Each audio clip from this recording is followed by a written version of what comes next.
기독교에 여러 개신교 종파가 있는데 제세례파 계통의 개신교 종파 가운데 하나가 아미시파라고 하는 공동체가 있어요.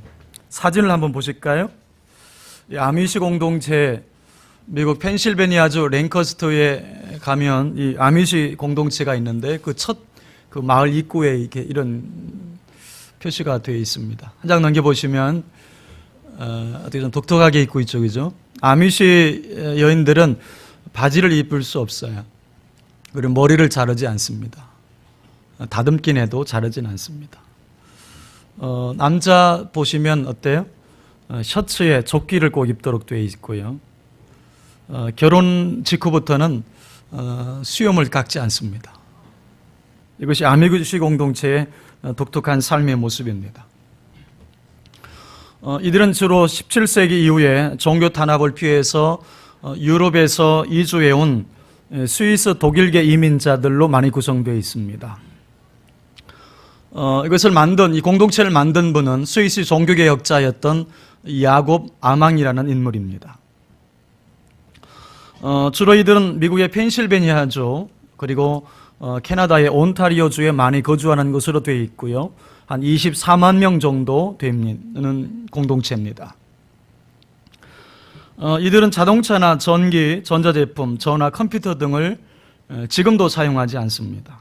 현대 문명을 거부하면서 살기로 유명한데요. 지금도 마차나 자전거를 타고 다니고, 그리고 말과 쟁기로 농사를 짓고요. 수도 대신에 지금도 수동식 펌프로 그들은 생활을 합니다. 놀라운 것은 그렇게 해도 그들은 전혀 불편하다고 불평하는 이가 없다는 점이죠. 이들은 종교적인 이유로 군대에 가지 않고요. 공적 연금을 전혀 수령하지 않는, 정부의 어떤 도움도 받지 않고 살아갑니다. 이들 대부분이 아니라 거의 100%는 의료보험에도 들지 않았습니다. 300년 전의 삶, 18세기의 삶을 지금도 그대로 재현해서 살아가고 있는 것입니다. 이런 아미시 공동체가 세상에 주목받게 된 계기가 있습니다. 2006년 10월 2일이었습니다. 미국 펜실베니아주 랭커스터 아미시 마을에 살인사건이 발생을 한 것입니다. 학교에 외부인이 들어와 총을 난사했습니다. 그로 인해서 5명의 여학생이 죽었고 5명이 중태에 빠졌습니다. 세계 매스컴은 아미시를 주목했습니다. 이 범인은 아미시 마을에 우유를 수거하러 다니는 트럭 운전기사였습니다. 그는 9년 전 자신의 딸이 출산 직후에 사망한 것이 신의 저주라고 생각했고 이에 대한 복수를 한 것이라고 했습니다. 사건 현장에서 범인은 자살을 했습니다. 당시 미국 사회는 충격에 빠졌죠. 그런데 아미시 사람들의 그 대응이 너무 놀라웠어요. 범인의 장례식에 참석해서 명복을 빌어주었던 절반 이상이 아미시 사람들이었습니다. 이뿐만이 아니었습니다. 미국 전역에서 날아오는 성금을 범인의 유가족을 위해서 먼저 써달라고 요청을 했어요. 또 사건 발생 한 달 후에는 범인의 부인과 세 자녀를 초청해서 식사를 대접하고 공동체가 위로를 해주었습니다. 처음에는 매스컴도 가식이겠지라는 생각을 했습니다. 정말 가슴을 후벼 파는 그런 아픔 속에서도 그들은 무조건적인 용서를 보여주었기 때문입니다. 그런데 거기에는 깊은 이유가 있었습니다. 이 아미시 공동체의 사람들은 기도할 때 이 기도가 굉장히 단조롭고 깊고 강합니다. 그들에게 믿음은 행함이었습니다. 날마다 식탁에서 외우는 주기도문의 메시지를 그들은 삶 속에서 행했던 것입니다. 우리가 우리에게 죄 지은 자를 사하여 준 것 같이 우리 죄를 사하여 주시옵고, 또 예수님이 십자가를 앞에 두시고 겟세마네에서 올려드렸던 그 기도, 그것을 가장 비극적인 삶의 순간에 그들은 실천했던 겁니다. 가능하시다면 이 잔이 저를 비켜가게 하소서. 그러나 제 뜻대로 마시고 아버지 뜻대로 하소서. 그래서 그들은 고통스러운 상황 속에서도 범인을 용서했고, 또 거기서 멈추지 않고 자살한 범인의 그 유가족들에게 한없는 위로를 전할 수 있었던 것입니다. 이유는 딱 하나였습니다. 우리가 우리에게 죄 지은 자를 사하여 준 것 같이 우리 죄를 사하여 주시옵고, 그들은 주기도문을 외운 것이 아니라 행했던 것입니다. 또 하나님의 아버지 되심을 그저 믿기만 한 것이 아니라 그 아버지에게 순종하며 살고자 했던 것입니다. 그렇게 그들은 하나님을 아버지의 자리에 모시고 살았던 것이죠. 그래서 우리는 아미시 공동체를 통해서 배울 점이 많습니다. 성경에 보면 교회에 대한 다양한 표현들이 사용되는 것을 볼 수가 있죠. 그리스도의 몸, 그리스도의 신부, 또 하나님의 집, 이런 다양한 묘사들이 나옵니다. 근데 이걸 정리해 보면 세 갈래인 것을 알 수가 있어요. 성부 하나님과의 관계적 측면으로 보면 교회를 하나님의 가족 공동체로 표현을 해요. 근데 성자 예수 그리스도와의 관계 속에서 교회를 보게 되면 그리스도의 몸이다라는 표현을 쓰는 거예요. 성령 하나님과의 관계적 측면으로 교회를 보게 되면 성령의 전이라는 표현을 사용하는 것입니다. 그런데 오늘은 그 중에서 성부 하나님과의 관계적 측면으로 보는 교회, 즉 하나님의 가족 공동체로서의 교회를 함께 살펴보려고 합니다. 자, 신약에 보면 교회를 헬라어로 에클레시아라는 단어를 씁니다. 에클레시아. 이 단어는 구약에서 칼이라고 하는 단어에서 나온 겁니다. 이 칼이라고 하는 이 구약의 단어는 영어로 보면 어셈블리입니다. 모으다, 집합시키다, 그런 단어입니다. 여러분, 민수기 10장 7절 8절을 보십시오. 민수기 10장 7절 8절. 또 회중을 모을 때에도 나팔을 불 것이나 소리를 크게 내지 말며 그 나팔은 아론의 자손인 제장들이 불지니 이는 너희 대대의 영원한 율례니라. 여기서 회중이라는 단어, 모을 때라고 하는 단어가 똑같은 다 칼입니다. 근데 명사와 동사로 쓰였을 뿐입니다. 하나님께서 회중을 모을 때 제장이 나팔을 불도록 했는데 그것도 크게 불어서 불지 말 것을 말씀합니다. 여러분, 이 장면을 한번 상상해 보세요. 제장이 나팔을 불면 주변에 흩어져 살던 이스라엘 백성들이 쫙 모여드는 것입니다. 이게 칼이었습니다. 그런 면에서 보면 교회라고 하는 것은 어떤 딱딱한 조직이나 굳어진 건물이 아니었습니다. 교회는 정적이지 않았어요. 역동적이었습니다. 원근 각지에 흩어져 살던 이스라엘 백성들이 하나님의 부르심을 받고 쫙 모여드는 것, 그것이 교회였고 칼이었습니다. 이렇게 보면 교회를 이렇게 정의할 수 있겠습니다. 여러분, 자막을 보시면서 함께 교회의 정의를 함께 같이 읽어보죠. 시작. 교회는 세상으로부터 불러내어 모은 존재들, 또 그들의 모임. 교회는 세상으로부터 불러내어 모은 존재들 또는 그들의 모임, 이걸 교회라고 하는 것입니다. 그런데 중요한 것이 이것입니다. 그러면 교회의 주체가 누구냐는 것이죠. 교회의 주체가 누구냐? 세상에 흩어져 있는 수많은 사람들 중에 친히 선택하여 부르신 이가 누구냐는 것입니다. 원근각지에 흩어져 있는 그분의 백성들을 불러 모아서 한 공동체로 만드시는 분이 누구냐는 것입니다. 여러분, 우리는 원래 잘 모르던 사람들이었잖아요. 여러분, 옆에 있는 사람 잘 알던 분이셨나요? 어릴 적부터 이렇게 자라오면서 같이 이렇게 아시던 분도 있겠지만 원래 우리들은 잘 모르던 사람들이잖아요. 여러분, 저 아셨어요? 어릴 때부터 저를 아셨던 분이 우리 교회에는 2분밖에 없어요. 원래 저희들은 잘 모르던 사이였어요. 우리는 원근각지에 다 흩어져 살던 사람들이었는데 하나님께서 어떤 계획이 있으셔서 하나하나 불러 모아서 한 교회로, 한 커뮤니티로 만드셨는데 그게 바로 주영광교회입니다. 그렇게 불러 모아진 교회 공동체에 친히 아버지가 되어주시는 분이 계시는데 그분이 바로 하나님이십니다. 이것이 교회론의 가장 중요한 핵심이에요. 한번 따라해 보세요. 교회의 주체는 하나님이시다. 교회의 주체는 하나님이셔요. 본문 19절 말씀을 다시 보세요. 19절. 그러므로 이제부터 너희는 외인도 아니요 나그네도 아니요 오직 성도들과 동일한 시민이요 하나님의 권속이라.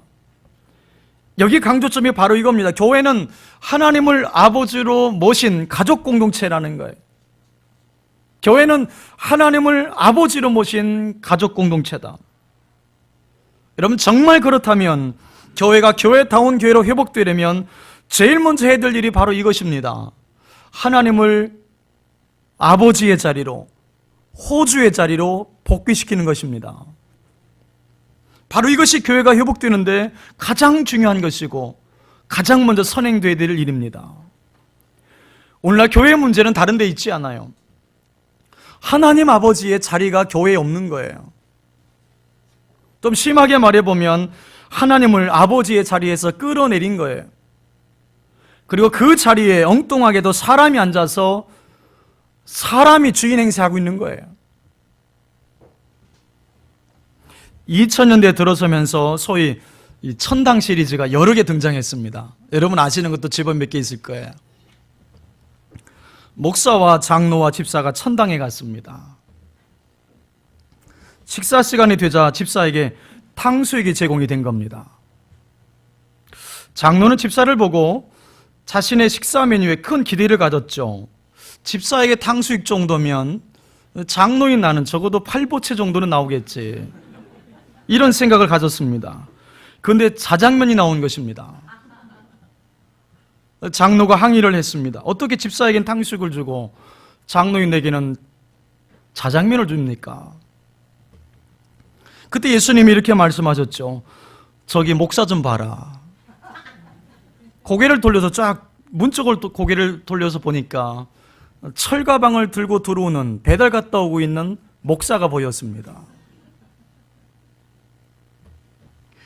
여러분, 이런 견유적 조크가 주는 교훈이 있어요. 하나님 아버지가 앉아야 될 그 자리에 사람이 앉아 있다는 거예요. 여러분, 교회가 교회 되려면 하나님을 아버지의 자리에 돌려드려야 합니다. 여러분, 그렇다면 어떻게 해야 하나님을 아버지의 자리로 복귀시켜 드릴 수 있을까요? 적어도 두 가지의 모습이 필요합니다. 첫째로, 교회가 하나님을 아버지의 자리로 복귀시켜 드리기 위해서는 철저하게 하나님을 인식하고 의지하는 공동체가 되어야 합니다. 한번 따라해 보세요. 하나님을 인식하고 의지하는 공동체가, 하나님을 인식하고 의지하는 공동체가 되어야 합니다. 몇 년 전에 초등학교 2학년 아이가 쓴 아빠는 왜라고 하는 시가 한참 화제가 된 적이 있었어요. 이런 내용이었죠. 엄마가 있어 좋다, 나를 예뻐해 주셔서. 냉장고가 있어 좋다, 나에게 먹을 것을 주어서. 강아지가 있어 좋다, 나랑 놀아주어서. 아빠는 왜 있는지 모르겠다.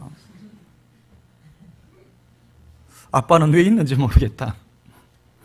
이 시 속에는 오늘 아버지 부재의 시대를 그냥 담아내고 있어서 마음이 좀 씁쓸한 부분이 있어요. 근데 여러분, 경우는 다르지만 아버지 부재라는 관점에서 보면 당시 예수님 당시의 영적인 상황이 이와 유사했습니다. 당시 바리새인들과 서기관들을 자세히 보십시오. 그들은 대단한 종교적인 열심을 갖고 있었어요. 율법에 대해서 모르는 것이 없을 정도로 율법 박사였습니다. 10의 1조, 1회에 한 번씩 금식하는 금식, 하루 3번의 기도, 안식일 준수 철저했습니다. 종교 엘리트들이었습니다. 그런데 한 가지 문제점이 있었다는 거죠.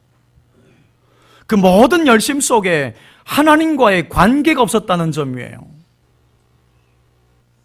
기도는 하고 말씀을 보는데 하나님과의 관계가 연결되어 있지 않았다는 점이죠. 그래서 외식에 빠지게 되었고 그들의 신앙이 다 무너져 버렸어요. 우리가 신앙생활 하면서 열심은 필요합니다. 하지만 여러분, 열심만 가지고 신앙생활이 되는 게 아닙니다. 열심히 기도하고 열심히 성경을 읽고 열심히 봉사하고, 하지만 여러분, 그 열심이 하나님과의 관계 안에서의 열심이어야지 자기 열심이면 소용이 없어요. 자기 열심이라면 결국은 자기 의를 드러내게 돼 있어요. 신앙이라고 하는 것은 어떻게 하나님과 관계를 맺고 어떻게 그 관계를 풍성하게 만들어 가느냐가 핵심이에요. 여러분 잘 생각해 보세요. 만약 여러분이 아내라면, 여러분이 남편이라면 이런 생각해 보십시오. 아내가 집안 청소해 주길 원할까요? 사랑해 주길 원할까요? 여러분, 하나님도 비슷한 겁니다. 하나님이 여러분이 교회에서 일하길 원하실까요? 하나님과 친해지길 원하실까요? 여러분, 순서가 바뀌면 안 된다는 거죠. 하나님과의 관계 맺음이 훨씬 더 중요한 것입니다. 근데 불행하게도 당시 종교 지도자들은 이 포인트를 다 놓쳐버린 거예요. 여러분, 열심히 신앙생활 하십시오. 아멘 해보세요. 열심히 신앙생활 해보세요. 믿는 건지 안 믿는 건지 미지근한 신앙 가지고 있으면 하나님이 책망하세요. 우리 옆 사람 한번 이렇게 한번 인사해 주세요. 언제 제대로 예수 믿겠습니까?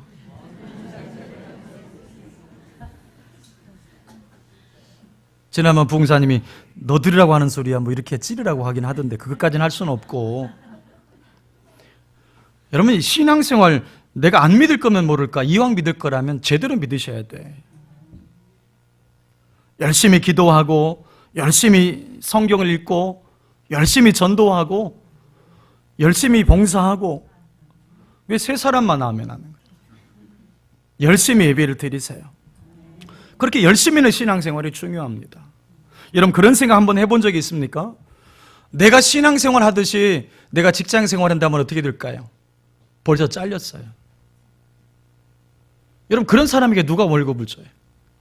춥다고 안 나오고, 피곤하다고 안 나오고, 바람 분다고 안 나오고, 기분 나쁘다고 안 나오고, 그런 사람에게 누가 월급을 줘? 직장생활 반만큼만 신앙생활해도 아마 하나님께 칭찬받을 것 같아요. 그런데 여러분, 열심히 신앙생활하는 것도 중요합니다. 그렇지만 여러분, 열심히 하는 성도에게 제가 부탁하고 싶은 게 있어요. 여러분, 종교적인 열심도 중요하지만 중요한 것이 있다면 하나님과 친밀한 관계를 맺어가는 것이 훨씬 더 중요하다.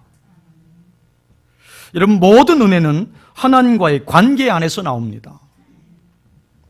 며칠 전에 미국 할리우드 배우인 조지 클루니라고 하는 이 배우가 자신의 절친 14명에게 100억 달러씩 나눠줬다는 기사 본 적이 있으시죠?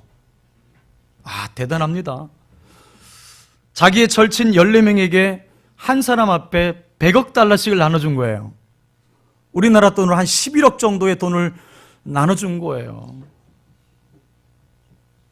그리고 미국은 이렇게 나눠주면 증여세도 내는데 증여세도 자기가 내줬대요. 조지 클루니가 절친 14명을 저녁 식사에 초대했습니다. 그리고는 20달러짜리 지폐로 100만 달러를 치운 그 가방을 하나씩 다 선물로 준 거예요. 그 친구들이 있었기에 내가 이 자리에 있다고 하면서 감사한 마음으로 전해줬다고 합니다. 우리가 조지 클루니와 좀 친했다면 우리도 좀 받을 수 있었을 텐데 좀 아쉽습니다. 우리도 조지 클루니를 좀 알죠. 근데 조지 클루니가 나를 모른다는 점이죠. 여러분, 조지 클루니하고 좀 친했더니 11억이 생겼어요. 근데 하나님과 친해지면 어떻게 될까요? 돈 문제가 아닐 거예요. 이런 모든 은혜와 축복이 하나님과의 관계 안에서 나오는 거예요. 그래서 우리는 본문 19절의 정신을 늘 기억해야 합니다. 다시 보세요. 19절 같이 한번 읽어보죠. 시작. 그러므로 이제부터는 너희는 외인도 아니요 나그네도 아니요 오직 성도 동일한 시민이요 하나님의 권속이라. 여기 권속이라고 하는 이 단어는 헬라어로 오이케이오스라고 하는 단어인데 영어로 보면 하우스홀드라는 뜻입니다. 가정이라는 뜻이에요. 이 권속이라고 하는 이 단어를 국어사전에서 보면 한 집에 거느리고 사는 식구다 이렇게 되어 있어요. 한 집에 거느리고 사는 식구. 그럼 권속이 한 집에 거느리고 사는 식구라면 그럼 누가 거느리고 있는 겁니까? 가장이, 호주가 거느리고 있는 거죠. 옛날에 어떤 아이가 길을 지나가 보면 길을 지나가면 어른이 이렇게 물으시죠. 제가 네 집 아이인고 물으셨어요. 제가 네 집 아이인고. 그러면 그 아이 이름을 말하지 않았죠. 홍대감집 둘째 아들입니다. 그렇게 말했어요. 홍길동이라고 하는 아이에게 초점을 둔 게 아닙니다. 호주대는 홍대감을 중심으로 그 둘째 아들이라는 것을 통해서 그의 존재감을 드러낸 거예요. 사랑하는 여러분, 우리가 교회를 하나님의 권속이라고 부를 수 있다면 거기에 무엇이 내포되어 있는 것입니까? 하나님이 내 아버지 되심, 하나님이 내 호주 되심이 전제되어 있는 거예요. 그렇다면 여러분, 주영과 함께 호주 하나님이셔야 합니다. 여러분, 내 가정의 호주 하나님이셔야 합니다. 오늘 다시금 하나님을 여러분 가정에, 여러분의 인생의 호주로 다시 한번 모셔드릴 수 있기를 바랍니다. 여러분, 남편이나 아내는 엄밀히 말하면 호주일 수 없어요. 저는 이렇게 말하고 싶어요. 남편은 가정에 세워주신 호주 에이전트입니다. 호주 대리인인 거예요. 가정의 호주는 하나님밖에 없습니다. 여러분, 그렇다면 여러분 가정에선 누구의 의견이, 누구의 생각이 가장 중요하게 다뤄지고 있나요? 만약에 남편과 아내의 의견이 가장 중요하게 다뤄진다면 그 가정의 호주는 남편입니다. 아내인 겁니다. 만약에 여러분 가정에서는 자식의 생각이 가장 중요하다면 그 가정의 호주는 자식인 겁니다. 여러분, 그렇다면 그 가정은 교회는 나오지만, 예배드리고 기도는 하지만 그 가정은 교회일 수 없어요. 이유는 하나입니다. 주인이 사람인 까닭입니다. 적어도 성도의 가정이라면 모든 최종 결정권은 하나님께 내어드릴 수 있어야 되고, 그리고 그 뜻에 순종할 수 있어야 합니다. 하나님, 우리 집에서 가장 중요한 것은 하나님의 뜻밖에 없습니다. 당신이 우리 가정의 호주인 까닭입니다. 이 고백이 우리에게 필요한 줄로 믿습니다. 그렇게 하나님을 아버지로 늘 인식하고 그분을 의지하는 공동체가 될 때에 그게 성도의 가정이 되는 거고, 성경이 말하는 교회인 줄로 믿습니다. 둘째로, 교회가 진정 하나님을 아버지의 자리로 복귀시키기 위해서는 하나님으로 인해 소망을 가지고 전진하는 공동체여야 합니다. 한번 따라해 보세요. 소망을 가지고 전진하는 공동체. 신약 사도행전 7장에 보면 스데반 집사의 명설교가 나오죠.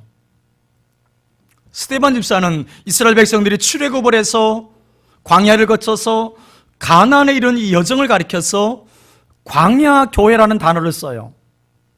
여러분, 사도행전 7장 36절 이하 38절을 보십시오. 우리 같이 읽어보죠. 36절부터 38절까지 시작. 이 사람이 백성을 인도하여 나오게 하고 애굽과 홍해와 광야에서 40년간 기사와 표적을 행하였느니라. 이스라엘 자손에 대하여 하나님이 너희 가운 나와 같은 선지자를 세우리라 하던 자가 곧 이 모세라. 신의 산에서 말하던 그 천사와 우리 조상들과 함께 광야 교회에 있었고 또 살아있는 말씀을 받아 우리에게 주던 자가 이 사람이라. 아멘. 이렇게 스데반은 광야 교회라는 말을 쓰고 있어요. 여러분, 이걸 곰곰이 묵상하다 보면 교회가 교회 되기 위해서 갖춰야 될 세 가지 요건이 나옵니다. 첫째는, 교회가 교회 되기 위해서는 첫 번째 유세가 그 중심에 하나님이 계셔야 돼요. 그 중심에 하나님이 계셔야 돼요. 여러분, 잘 보시면 이스라엘 백성들을 출애굽을 시킨 분이 하나님이세요. 홍해를 건너게 하신 분도 하나님이세요. 가나안 땅에 이르게 하신 분도 하나님이세요. 이것은 교회의 주도권이 하나님이 있다는 것을 보여주는 거예요. 그림으로 한번 보시죠.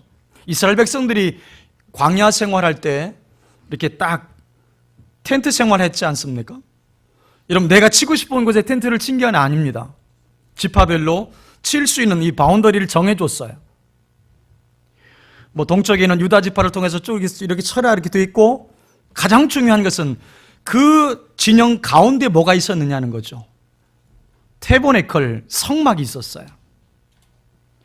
그들은 성막을 중심으로 해서 텐트를 치고 살았어요. 자, 그런 이스라엘 백성들이 가나안 땅으로 이제 행진하기 시작할 때 행진도를 한번 보시죠. 행진도를 보시면 맨 앞에 선두지파가 유다입니다. 근데 여러분, 선두지파 앞에 뭐가 있는지를 잘 보세요. 여러분, 글씨가 잘 안 보일 수도 있는데 유다, 이사갈, 수불론이 선두지파였는데 행진할 때 그 맨 앞쪽에 무엇이 있었는지를 여러분 주목하셔야 돼요. 언약궤를 맨 제사장들이 맨 앞에 있었어요. 여러분, 이것은 무엇을 말해줍니까? 교회의 주도권이 하나님께 있어야 됨을 말하는 거예요. 이방인이라고 하는 프로가 있습니다. 보신 분이 계실지 모르겠습니다. 이방인이라고 하는 프로는 지금 한국 사람인데 해외에서 살고 있는 분들을 이렇게 다룬 프로인데 17년차 이방인 추신수 선수 가정이 소개가 되고 있는데요. 우리 추 선수 텍사스 집이 1200평 저택이었어요. 그래서 많은 이의 부러움을 사고 있는데요. 지난주 방송을 보는데 이 추 선수가 세계에서도 몇 번째 안 되는 명견을 가지고 있답니다. 그러나 추 선수가 그 개에게 먹이를 조그만 먹이 하나 주고 나서 자신이 올 때까지 먹으면 안 되라고 하고 갔어요. 자신이 올 때까지 먹으면 안 돼. 근데 그 옆에 추 선수 아내가 있었는데 아내가 계속 그렇게 말합니다. 먹어도 돼. 먹어도 된다고 계속 얘기를 했어요. 근데 안 먹는 거예요. 드디어 이제 추 선수가 나타나서 이제 먹어 그러니까 먹는 거예요. 그때 제가 든 생각이 가정의 주도권이 누구에게 있는지 개도 아는구나. 누가 가정에서 가장 힘이 센지를 개도 알아보는구나. 아니 아내가 얘기해도 안 듣는 거예요. 아내가. 근데 추 선수가 와서 얘기하니까 바로 듣잖아요. 요즘 공예배가 갈수록 약해져요. 11조 신앙이나 주일성교 신앙도 점점 약해져 갑니다. 안타까운 것은 20대, 30대, 40대 젊은이들 가운데 11조 하는 사람들이 잘 없어요. 주일을 주님의 날이라고 생각해서 반드시 지켜야 된다고 하는 그 의식 자체도 사실은 없습니다. 왜 그렇습니까? 인생의 주도권을 자기가 쥐고 사는 까닭이 그래요. 인생의 주도권이 자기에게 있다고 생각하는 거예요. 철저하게 자기중심 시대가 되어버렸어요. 기독교 가정이라고 하지만 그 가정에 하나님의 자리가 없어요. 성도라고 말은 하지만 그 사람의 인생 속에 하나님의 자리가 없는 거예요. 여러분, 그런 사람이라면 아무리 교회를 열심히 다닌다 하더라도 그 사람은 교인이지 성도는 아닙니다. 여러분, 교인과 성도는 구분됩니다. 정말 놀라운 은혜가 있다면 내가 내 인생의 주도권을 하나님께 내어드리게 되면 하나님이 내 인생을 드라이브해 가십니다. 근데 내가 내 인생을 움켜쥐고 있으면 내 인생을 내가 드라이브해 가야 돼요. 여러분, 어떤 인생을 살고 싶으십니까? 다시금 여러분의 인생의 주도권을 하나님께 내어드릴 수 있기를 바랍니다. 여러분, 내 중심에서 하나님의 중심으로 전환할 수 있기를 바랍니다. 여러분, 그것이 성도요 교회인 줄로 믿습니다. 두 번째로, 교회가 교회되기 위해서 갖춰야 될 요소가 있다면 하나님의 공급하심이 있어야 돼요. 하나님의 공급하심. 이스라엘 백성들이 광야 40년 내내 하나님의 인도하심과 하나님의 공급하심이 있었잖아요. 광야는 결핍된 곳입니다. 이것도 모자라고 저것도 모자라고 참 힘든 곳입니다. 그 힘든 40년의 광야 기간 동안 끊임없이 이스라엘 백성들의 삶에 공급을 주신 분이 계시는데 하나님이십니다. 목이 마를 때 생수를 마시게 하시고 뜨거운 햇살을 구름 기둥으로 막으시고 그 뜨거운 햇빛을 구름 기둥으로 막으시고 추위에 떨고 있는 이스라엘 백성들을 불 기둥으로 막아주셨고 배고플 때 만나와 메추라기를 공급해 주신 분이 하나님이셨습니다. 먹이시고 인도해 주시고 공급해 주신 분이 하나님이셨어요. 여러분, 이것을 알았기 때문에 미국을 세운 청교도들은 미국에 도착하자마자 교회를 먼저 가장 세우고 그 다음에 학교를 세우고 마지막으로 자기 집을 세웠다고 하지 않습니까? 종교개혁자인 요한 칼빈은 교회는 어머니와 같다는 표현을 했습니다. 교회는 영혼의 공급처요 삶의 공급처인 것입니다. 예배의 성공자가 인생의 성공자가 되는 것입니다. 시편 기자는 이걸 이렇게 표현했습니다. 여호와께서 시온에서 내게 복을 주실지어다. 하나님은 교회를 통해서 성도들의 가정에 복을 흘려보내시는 거예요. 지난 주간에 이 찬양이 제 마음에 와닿았습니다. 하나님은 너를 지키시는 자, 너의 우편에 그늘 되시니 낮의 해와 밤의 달도 너를 해치 못하리. 우린 이 찬양을 그냥 밋밋하게 부를 수 있어요. 근데 광야 기간을 보냈던 이스라엘 백성들은 어떻게 이 찬양을 불렀을까요? 눈물 없이 부를 수가 있었을까요? 그 고난의 광야의 시간 속에서 자신들을 먹여주시고 입혀주신 하나님이라고 아마 이 찬양을 끝까지 부를 수 없었을 거예요. 사랑하는 여러분, 오늘 우리에게 이 감격이 있어야 합니다. 나같이 부족한 이 사람을 지금 이 자리까지 인도해 주신 그 하나님에 대한 은혜의 감격이 있어야 합니다. 지금까지 내가 살아온 것이 여러분 내 힘이 아니었잖아요. 하나님의 은혜였잖아요. 이 하나님의 은혜에 대한 감격이 다시 한번 회복될 수 있기를 바랍니다.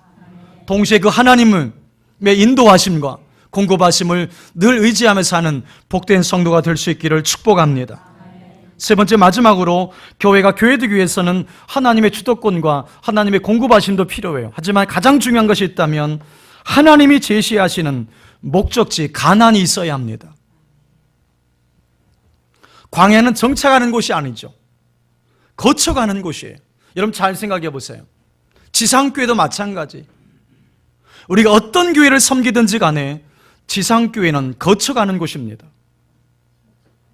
여러분이 지용광교회에서 뼈를 묻는다 할지라도 역시 거쳐가는 것에 불과해요. 우리는 지상교회를 거쳐서 천상교회로 가게 돼 있는 거예요. 어느 분이 그랬다고 합니다. 목사님, 온전한 교회 좀 소개해 주세요. 상처를 많이 받은 분 같아요. 그때 목사님이 그런 말을 해줬다고 합니다. 성도님, 온전한 교회 찾으면 저도 좀 소개해 주세요. 그리고 그 성도에게 한 말이, 성도님은 그 교회 가지 마세요. 이유가 있는데 성도님이 가는 순간 그 교회의 온전함은 깨지기 때문입니다 라고 말을 했다는 겁니다. 의미가 있습니다. 이 땅에 온전한 교회란 존재하지 않는다는 거예요. 이유가 있습니다. 사람이 온전하지 않기 때문입니다. 그래서 우리는 끊임없이 이 광야 시간이 끝나는 날, 인생의 고난의 광야 시간이 끝나는 날, 우리의 눈물을 닦아주시는 그날, 그 하나님의 가나안을 소망하며 살아야 합니다. 온전한 교회는 오직 하나님 나라에만 존재하기 때문입니다. 그래서 하나님 나라를 소망하며 사는 자는 이 땅의 교회의 불완전함을 보면서, 이 땅의 교회의 문제를 보면서 원망하거나 불평하거나 비난하지 않아요. 왜냐하면 온전한 교회는 하나님 나라에만 있다고 믿기 때문입니다. 사랑하는 여러분, 이 땅에서 여러분이 교회에서 상처를 받을 수도 있어요. 이 땅의 교회에서 문제를 볼 수도 있어요. 여러분, 그렇다면 더욱 하나님 나라를 갈망하십시오. 그 나라에 가면 온전한 교회를 만날 수 있기 때문입니다. 오늘 우리의 신앙, 우리의 교회를 돌아보십시오. 저는 설교 앞부분에서 아미시 공동체를 나누었습니다. 좀 더 나눠보려고 합니다. 당시 범인은 교실에 들어와서 10명의 여학생을 쭉 이렇게 세웠다고 합니다. 마치 사형을 집행하듯이 그렇게 했다 그래요. 그때 13살의 아미시 소녀가 앞으로 나오면서 나를 먼저 쏘세요 라고 말을 했다는 것입니다. 그러자 곁에 섰던 2살 아래 동생 11살 소녀가 그 다음에는 저를 쏘세요 라고 말을 했다는 것입니다. 그 어린 소녀는 자신을 희생하게 되면 다른 아이들을 살릴 수 있을 거라는 생각을 했다는 겁니다. 이 소식이 중태에 빠진 학생들을 통해서 뒤늦게 듣게 되었고 미국 사회가 아주 숙연해졌다고 합니다. 둘은 분명히 죽었어요. 이 사건을 계기로 9.11 사태와 이라크 전쟁 등 미국 정부의 보복적 대응에 대한 논란이 다시 불거지게 되었다고 합니다. 여러분, 이것이 바로 거룩한 영향력이 아닐까요? 세계적으로 24만 명밖에 안 되지만 그들이 믿음과 행함이 같이 가고 하나님의 아버지 되심을 친히 용서의 삶으로 세상에 보여주고 있는 거예요. 교회의 영향력은 바로 여기서 나오는 것입니다. 하나님의 아버지 되심, 하나님의 호주 되심을 다시 인정하고 그분의 자리로 우리가 다시 모셔드려야 합니다. 그래서 하나님께서 일하시는 교회, 하나님이 치료하시는 교회, 하나님이 친히 눈물 닦아주시는 교회가 되어야 합니다. 그런 교회로 복귀하기 위해서는 한 가지 조건밖에 없습니다. 보이지 않는 하나님이 교회의 주인 되시고 아버지가 되셔야 합니다. 사랑하는 여러분, 오늘 우리의 마음을 모으십시다. 우리의 기도를 모으십시다. 그리고 우리의 힘을 모으십시다. 그래서 주님이 원하셨던 바로 기뻐하시는 그 교회를 함께 세워가십시다. 저와 여러분이 그런 교회로 함께 세워져 가는 우리 주영광 공동체가 될 수 있기를 주님의 이름으로 축복합니다. 우리 함께 같이 기도하면 좋겠습니다.